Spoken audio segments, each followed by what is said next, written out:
and Manchester United.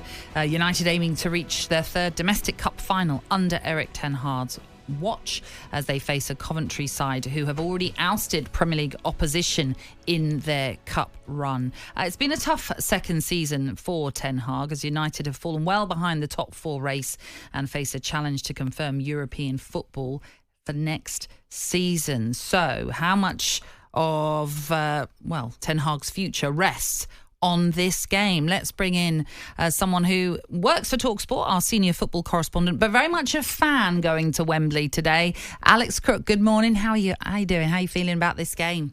Alex.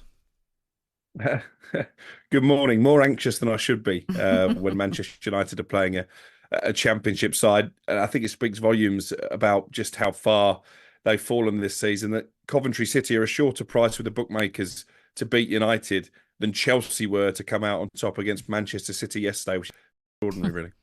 Alex, tell us what you think will be the tactics, because I was saying earlier that I'm so used to watching Man United play to a different style that we were accustomed to many moons ago when everything was great and they were winning things.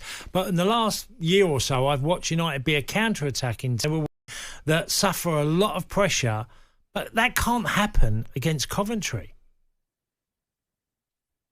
No, you're right. It's going to be fascinating to see how Erik ten Hag sets the team up, because I think the best performances this season have come against teams like Liverpool in the last round when they've had to soak up pressure and they've used the pace, the likes of Garnacho and Rashford in that game as well to soak counter-attack. But I think this is a game where United, with the better players man for man, will be expected to dominate possession and try and dictate the game. But we haven't really seen that over the course of the campaign. I think that's a big issue for Ten Hag when it comes to his future. Sir Jim Ratcliffe will be there today, assuming that he finishes the London Marathon in time, and good luck to him. But he will be looking at the data. He'll be looking at the fact that United struggle really to impose themselves on any kind of opponent. And if that happens again at Wembley against a championship side, I think that could be a massive negative for Ten Hag. They've got injury issues as well. Harry Maguire looks like he'll be the only fit central defender. Will he play Casemiro there? I'd probably opt for Scott McTominay, I think, who's done that role for Scotland. So he can point to some bad luck on the injury front. I think they've used 26 different back fours over the course of the season. And you'll know, Cass, it's really tough for any team to try and get into any kind of rhythm if you're constantly changing your back line. Just going back onto the style of play then that Cass was alluding to, and a question I put to him a little bit earlier on the same theme. If they were to win this one, but they play in that sort of counter-attacking team that may not impose themselves as much as you would like, but they still win, do you think criticism will still be there? Yeah, I think the criticism will be there. It's been there all season in terms of that playing style. But I think when you get to a semi-final, often they're not great spectacles because there's so much at stake. It's a cliche that actually it's worse to lose a semi than it is the final itself. So if it's a cagey 1-0 victory, I think the majority of the 30-odd thousand fans inside Wembley would take that because it keeps the season alive. Chelsea's season effectively ended yesterday with that limp Mikhailo Mudryk free kick, the last kick of the game. And if United were to lose today, not only would it be humiliating, but it would effectively end the season. And that would be really painful for Erik ten Hag as well, and probably wouldn't help his future job prospects. Would that then mean, if not that you're envisaging a defeat, or you certainly don't want a defeat, but would that then spell the end for Ten Hag as well? I think it's an open debate at this moment in time. I think obviously Ratcliffe and Sir Dave Brailsford and even Dan Ashworth watching from afar, Jason Wilcox coming in.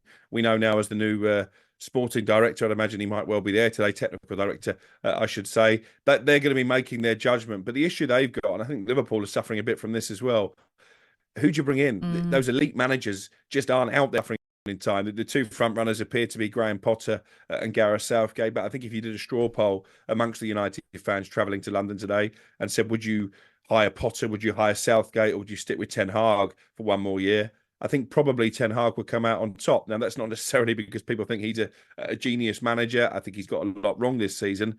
But I just don't think Potter or Southgate would be particularly inspiring appointments. No. Alex, have we got an update on United's injury list? Because offensively, they've been, they've just had so many injuries, haven't they, in the heart of their defence, fullback. Yeah, they have. Lisandro Martinez obviously missing again, and he's basically written off the season. Rafael Varane can't stay fit, but They should have known that, the recruitment department, before they signed him. Luke Shaw is obviously still out. And as I mentioned earlier, Maguire looks like he's going to be only fully fit centre-back. Cam Wilder didn't board the looks when they came down from Stockport to London yesterday, which is a big blow in that area. Mason Mount was also absent once again. And again, it's been a really frustrating season for him. Sofian Amrabat, I think, is the other absentee. So they are down to the bare bones. I think there'll be at least one teenager on the bench this afternoon. But the big conundrum is who do you play alongside Harry Maguire? Now, I've mentioned McTominay, but maybe it makes sense to take Casemiro out of the midfield area, which I think is one of Coventry's strong points. Makes sense. Frankly, he's not got the legs, has he, to get around that big pitch at Wembley? Well, Alex, as I say, you're going there as a fan, so enjoy the day. Good luck, and thank you for being with us today. I'll do my best. I've got the 3 kids in tow, so I'll either ruin their lives or they're going to be very happy. Well, I hope nonetheless it's a good Crook family day out.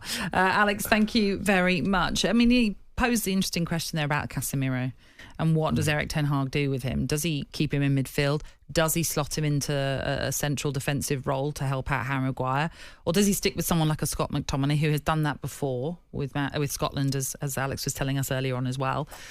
I mean, this is what the big bucks are being paid for someone like Erik ten Hag to make these decisions. But what would you be doing? Well, I certainly wouldn't want to put him in the heart of the defence because he hasn't got legs, and Harry's not the quickest. I think that's quite a dangerous tactic to attempt. Casemiro, if he's going to play him, you've got to get legs around him. You've got to have that because it's been noticeable, and he was never blessed with pace. He wasn't that type of midfielder. He's a problem for them. You know, he's a player that you can you're carrying. He reminds me of Schweinsteiger when he turned up at Old Trafford and, you know, got in the team but wasn't the player he once was. That's Casemiro now. And I think he's still got, another 2 years after this year at Old Trafford? They're going to make a big decision whether they can offload him and, you know, get him to play wherever. But I don't see, not just today, but beyond this summer with Casemiro, I don't see that. They might have to pay might have to do another payoff now. That is the only way to get Casemiro out of the club because they have to move away. I said the other week, there's 4 or 5 football club. You've got to move on for different reasons. A big summer period, hence why they brought in this new recruitment team as well. Big decision over the summer. Outgoings and incomings as well at Manchester United. On AM, on DAB, via the talkSPORT app and on your smart speaker. talkSPORT.